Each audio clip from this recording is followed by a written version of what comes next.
कराची में मुस्तफ़ा आमिर नामी 23 साला नौजवान के मुबैना अगवा और कत्ल केस में नई तफसीलात और इंकिशाफात सामने आने का सिलसिला जारी है, जिससे नई नस्ल के जराइम और ड्रग्स की दुनिया में कदम रखने, खुलेआम असलहे की नुमाइश करने और फिर ताकत के नशे में मुआशरे के लिए ख़तरा बनने का तशवीशनाक पहलू सामने आ रहा है। मुस्तफ़ा आमिर केस की तफ्तीश अब तेज़ी से आगे बढ़ रही है, पेशरफ्त भी हो रही है। आज जुडिशल मजिस्ट्रेट वेस्ट ने लाश के पोस्टमार्टम और DNA के लिए पुलिस को मुस्तफ़ा आमिर की कब्र कुशाई की इजाज़त दे दी है और इस हवाले से सेक्रेटरी सेहत को मेडिकल बोर्ड तश्कील देने का हुक्म दे दिया है और 7 दिन में रिपोर्ट पेश करने की हिदायत कर दी है। इसके अलावा पुलिस की जानिब से मुल्जिम अरमगान के जिस्मानी रिमांड के लिए इंसदाद दहशतगर्दी की अदालत के जज के फैसले के खिलाफ सिंध हाई कोर्ट से रुजू किया गया था, जिस पर आज समाअत के बाद अदालत ने मुल्जिम अरमगान को मुनासिब सिक्योरिटी के साथ कल सुबह 9:30 बजे पेश करने का हुक्म दे दिया है और रिमांड से मुताल्लिक केस का तमाम असल रिकॉर्ड भी तलब कर लिया है। साथ ही शरीक मुल्जिम शिराज 21 फरवरी तक जिस्मानी रिमांड पर है और पुलिस को तफ्तीश में वाक़े के दौरान, वाक़े से पहले और वाक़े के बाद की अहम तफसीलात फराहम कर रहा है।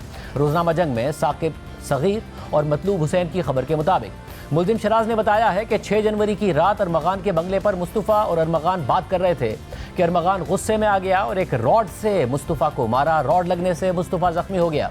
अरमगान ने पास पड़ी हुई राइफल उठाई और मुस्तफ़ा पर फायरिंग कर दी, खबर के मुताबिक। इसके बाद अरमगान और शिराज ने मुस्तफ़ा के हाथ, पैर और मुंह पर टेप लगाई और मुस्तफ़ा को उसी की गाड़ी में, उसकी कार की डिग्गी में डाल दिया। मुस्तफ़ा उस वक्त तक सांसें ले रहा था। अरमगान और शिराज ने मुस्तफ़ा की कार बंगले से निकाली। कार में बैठने से पहले अरमगान ने अपने घर के जनरेटर से पेट्रोल एक डब्बे में भरा और कार की पिछली सीट पर रख दिया। अरमगान कार ड्राइव कर रहा था। मुल्जिमान जब हब पहुंचे तो उन्हें सामने रोड के साथ थाना नजर आया और कुछ पुलिस वाले रोड पर खड़े नजर आए तो अरमगान ने कार वापस मोड़ दी और कुछ आगे जाकर कार को रोड से नीचे उतार लिया। खबर के मुताबिक अरमगान और शिराज को खौफ था कि कार से हमारे फिंगरप्रिंट वगैरह ना मिल जाएं, इसलिए उन्होंने कार का बोनट खोलकर इंजन पर और बाहर टायरों पर अपने पास मौजूद डब्बे से पेट्रोल डाला और कार को आग लगा दी।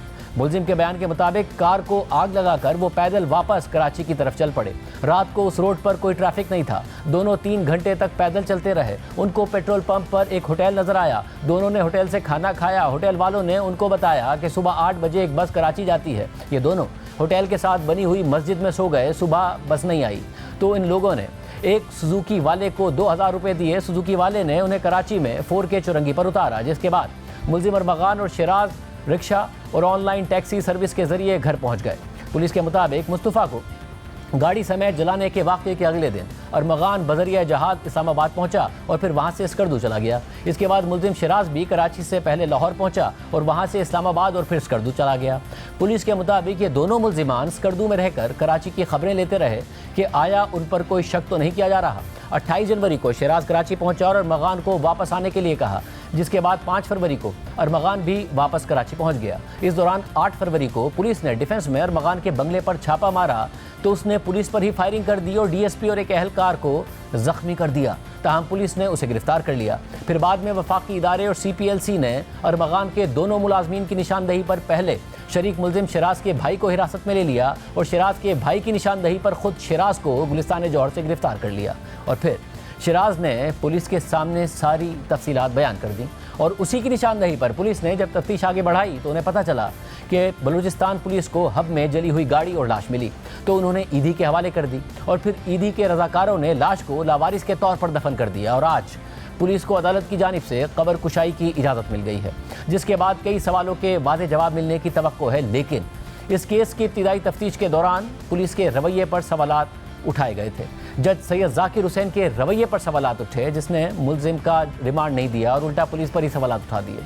मुतल्लिका पुलिस अफसरान और एहलकारों पर कड़ी तनकीद हो रही थी, जिस पर अब IG सिंध गुलाम नबी मेमन की तरफ से इब्तिदाई मरहले में केस की तफ्तीश में गफलत और सुस्त रवि के हवाले से वजाहत सामने आई है। 3 पुलिस अफसरान को मुअत्तिल और डिमोट किया गया है, जिनमें दरख्शां थाने का SHO और तफ्तीशी अफसर भी शामिल है। इम्तियाज़ अली की खबर के मुताबिक IG सिंध गुलाम नबी मेमन ने तस्दीक की है कि डिस्ट्रिक्ट साउथ पुलिस के 3 अफसरान को उनके नामुनासिब पेशा वराना रवैये पर मुअत्तिल करते हुए उनके ओहदों में तनज़्ज़ुली की गई है। ताहम IG ने तहकीकात में शामिल सीनियर पुलिस अफसरान का दिफा करते हुए कहा कि मामले की इब्तिदाई तहकीकात के दौरान उन्हें मुतअद्दिद अवामिल की वजह से कुछ रुकावटों का सामना करना पड़ा। मकतूल मुस्तफ़ा आमिर कोई मकामी सिम इस्तेमाल नहीं कर रहा था, जिसकी वजह से वो तकनीकी तौर पर पुलिस के लिए अनट्रेसेबल था। दूसरा मसला ये था कि मुस्तफ़ा को पहले भी मुकदमे में गिरफ्तार करके चार्जशीट किया गया था, इसलिए इब्तिदाई तौर पर पुलिस को शुबा था कि उसे कानून नाफिज करने वाले इदारे अपने साथ ले गए होंगे, लेकिन बाद में पता चला कि वो उनकी तहवील में नहीं है। खबर के मुताबिक आईजी सिंध ने कहा कि मुस्तफ़ा के अहले खाना को तावान की कॉल भी गैर मुतवक्के तौर पर बहुत देर से मौसूल हुई, क्योंकि आमतौर पर जब कोई लापता होता है तो पुलिस इस बात पर गौर करती है कि विक्टिम को तावान के लिए अगवा किया गया है या इसमें कोई और चीज़ मुलविस है। आईजी सिंध के मुताबिक कई दिन के बाद अहले खाना को तावान की कॉल मौसूल हुई, जो अब लगता है कि तफ्तीशकारों की तवज्जो हटाने के लिए मरकजी मुल्जिम की तरफ से जानबूझकर किया गया इकदाम था। इस कॉल के बाद ये केस AVCC पुलिस को मुंतकिल कर दिया गया, जिसने CPLC के ताउन से मुस्तफ़ा की बाजियाबी के लिए कोशिशें शुरू कर दी। ताहम बाद में ये पता चला कि मुस्तफ़ा को अगवा के पहले ही दिन कत्ल कर दिया गया था। आईजी सिंध ने मजीद बताया कि अरमगान की गिरफ्तारी के बाद तफ्तीशकारों को एक और परेशानी का सामना करना पड़ा, क्योंकि मुतल्लिका अदालत ने तफ्तीश के लिए मुल्जिम का रिमांड पुलिस को नहीं दिया और उसे जेल भेज दिया। अब पुलिस ने मरकजी मुल्जिम अरमगान के रिमांड के लिए सिंध हाई कोर्ट में दरख्वास्त दायर कर दी है। आईजी सिंध का कहना था कि अब हमारी तवज्जो मुजरिमों को इंसाफ के कटहरे में लाने के लिए केस के बेहतर तहकीकात को यकीनी बनाना है। तफ्तीश के लिए एक बेहतर टीम तश्कील दे दी गई है। सिर्फ यही नहीं, नई तफ्तीशी टीम मुल्जिम अरमगान से मुताल्लिक अहम इंकिशाफात सामने ला रही है, जिसके मुताबिक मुल्जिम अरमगान मुबैना तौर पर ग्लोबल ड्रग रैकेट का हिस्सा है और 2 शनाख्ती कार्ड रखता है। द न्यूज़ में इमदाद सूमरो की खबर के मुताबिक पुलिस के एंटी वायलेंट क्राइम सेल यानी AVCC को शक है कि मुस्तफ़ा आमिर केस का मरकजी मुल्जिम अरमगान ग्लोबल ड्रग रैकेट का हिस्सा है और इंटरनेशनल फ्रॉड और स्कैम्स में मुलविस है। केस के नए तफ्तीशी अफसर इंस्पेक्टर मोहम्मद अली ने AVCC के खुसूसी मजिस्ट्रेट से दरख्वास्त की है कि वह अरमगान की रिहाइश गाह से जब्त शुदा सील बॉल्स को खोलने के लिए एक बैलिफ को निगरान मुकर्रर कर दें। सिर्फ यही नहीं, तफ्तीशी ज़राए ने इंकिशाफ किया है कि अरमगान के पास 2 शनाख्ती कार्ड थे, जिनमें से एक उसके असल नाम पर है, जबकि दूसरा शनाख्ती कार्ड साकिब बल सलमान के जाली नाम पर बनाया हुआ है, जो उसने मंशियात से मुतअद्दिद कई मुकदमात में गिरफ्तार होने और रूपोश होने के बाद हासिल किया था। साथ ही अरमगान के तमाम मोबाइल एप्लीकेशंस और बैंक अकाउंट्स उसके मुलाजमीन के नाम पर रजिस्टर्ड हैं। खबर के मुताबिक अरमगान डिफेंस में खयाबान मोमिन के इलाके में 1000 गज के किराए के बंगले में रह रहा था, जो गिजरी पुलिस स्टेशन की हदूद में आता है। बंगले के फर्स्ट फ्लोर पर अरमगान एक कॉल सेंटर चलाता था, जिसमें तकरीबन 30 मुलाजमीन काम करते थे, जबकि उसके तकरीबन 40 सिक्योरिटी गार्ड्स भी थे। साथ ही मुल्जिम अरमगान के वालिद कामरान कुरैशी भी सामने आ गए और बेटे पर अगवा और कत्ल का संगीन इल्ज़ाम होने, घर से भारी असलहा और हज़ारों गोलियां और दीगर सामान बरामद होने, छापे के दौरान पुलिस पर हमला करने, बेटे के मुबैना तौर पर मंशियात का आदी और इसी कारोबार में मुलविस होने की इतलात के बावजूद हफ्ते को कामरान कुरैशी ने इंसिदाद दहशतगर्दी की अदालत में न सिर्फ शोर शराबा किया और जज के चैम्बर में घुसने की कोशिश की, बल्कि पुलिस एहलकारों से बदतमीजी करते हुए नजर आए। कोर्ट पुलिस ने जब उन्हें जज के चैम्बर में जाने से रोका तो उन्होंने पुलिस से कहा कि तुम होते कौन हो मुझे रोकने वाले। तुम्हारा नाम क्या है? तुम्हारा नाम क्या है? तुम्हारा नाम क्या है? तुम्हारा नाम क्या है? तुम्हारा नाम मार मुझे थप्पड़ मार थप्पड़ मार थप्पड़ मार थप्पड़ हम लोगों को इसका कंट्रोल करना पड़ेगा। अबे जा पूरे सिस्टम में टक्कर ले लिया, उसके बाद तू क्या करेगा? तू क्या करेगा? अल्लाह का सिस्टम चलेगा। कसम खाता हूँ, अच्छा रब की इज्जत की, अच्छा 1 टका नहीं मिलेगा, 1 टका नहीं मिलेगा, 1 टका नहीं मिलेगा, मिलेगा उसकी माँ को मिलेगा। क्या रखना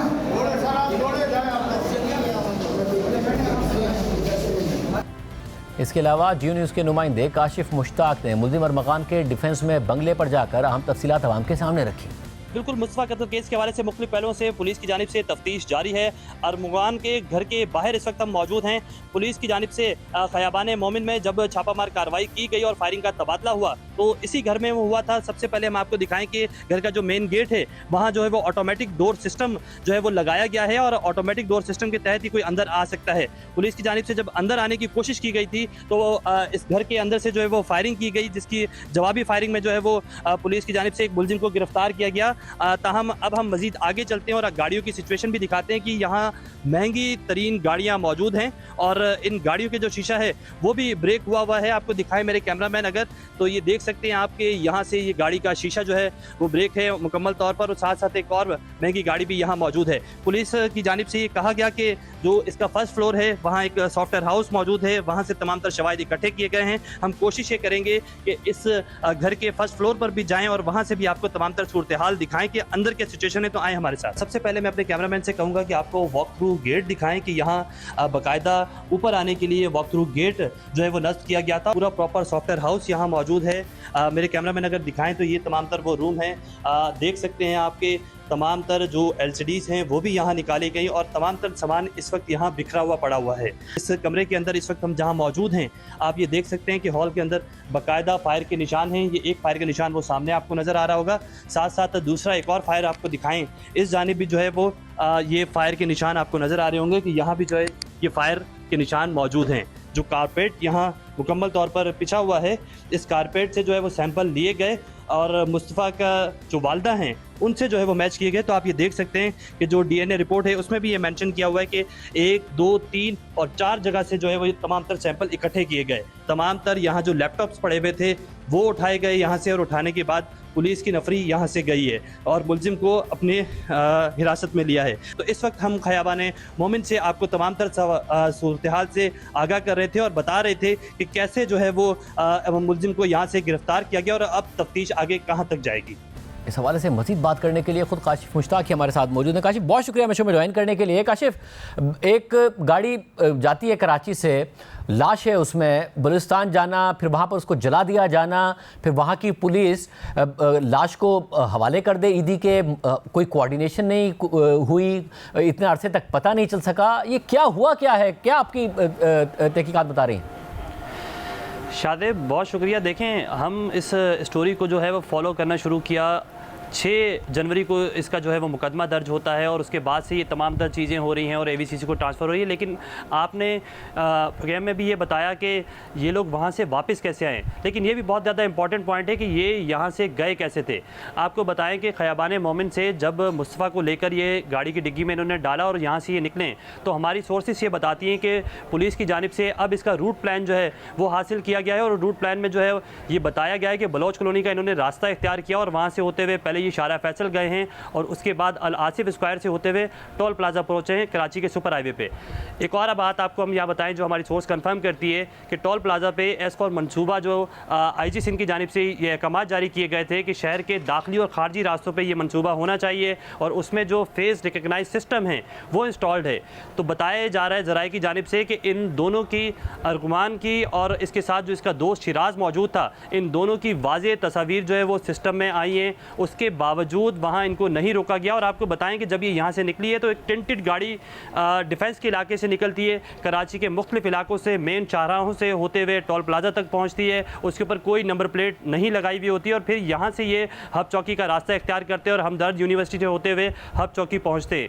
इस तमाम तर रूट प्लान को पुलिस ने जो है वो हासिल किया है, लेकिन कहीं की भी CCTV फुटेज जो है उसको वाज़े तौर पर नहीं देखा गया। जो S4 मनसूबा करोड़ों रुपए बजट के तहत खर्च किया गया और इसको मॉनिटर किया जा रहा है, बाकायदा टीम है, उसकी जानिब से भी इसकी निशानदेही नहीं की गई है, लेकिन पुलिस की जानिब से अब इसकी CCTV फुटेज जो है मुकम्मल तौर पर हासिल की गई है। साथ साथ एक और आज की पेशरफ सामने आई कि जिसमें बताया गया था कि मुस्तफ़ा की सिर्फ जो दड़ है वो मिला ईदी हुकाम को और उसके हवाले से ये अपडेट किया गया था कि उस दड़ को जो है वो दफना दिया गया था, जिसकी कब्र कुशाई की बातें भी हो रही हैं। लेकिन आपको बताएं कि हमारी सोर्स ये कंफर्म करती है, हमारे पास मुख्तलिफ वीडियोज़ भी जो है वो मौसूल हुई है जिसमें मुस्तफ़ा की कंप्लीट बॉडी जो है वो पुलिस को रिकवर हुई। अब यहाँ भी ये इंपॉर्टेंट एलिमेंट है कि 6 जनवरी को जो है वो मुस्तफ़ा लापता होता है, 7 जनवरी को इसका मुकदमा दर्ज होता है और 11 जनवरी की शाम को हब पुलिस को एक गाड़ी जली हुई मिलती है और उसमें एक लाश होती है। AVCC पुलिस की जानिब से और कराची पुलिस की जानिब से ये कहा जाता है कि इस हवाले से हब पुलिस ने हमें इन्फॉर्म नहीं किया, लेकिन हम अब जब तफ्तीशी हुकाम से बात कर रहे हैं उनकी जानिब से बताया जा रहा है कि हब पुलिस से बाकायदा कराची पुलिस को ये इन्फॉर्म किया गया कि एक महंगी गाड़ी इस तरह हमें मिली है जो मुकम्मल तौर पर जली हुई है और उसमें एक लाश डिग्गी के अंदर मौजूद है। उस हवाले से भी पुलिस को बताया गया और उसके बाद तमाम तर तफ्तीश को आगे बढ़ाना चाहिए था, लेकिन ये तफ्तीश 29 जनवरी को जब AVCC पुलिस को ट्रांसफ़र हुई है तो उसके बाद पुलिस को जब प्रेशर आया तो उसके बाद इसको मज़ीद तफ्तीश में पेशरफ्त हुई है। तो ये तमाम तर चीज़ों को मज़ीद जल्द हल करना चाहिए था, लेकिन नहीं हुआ।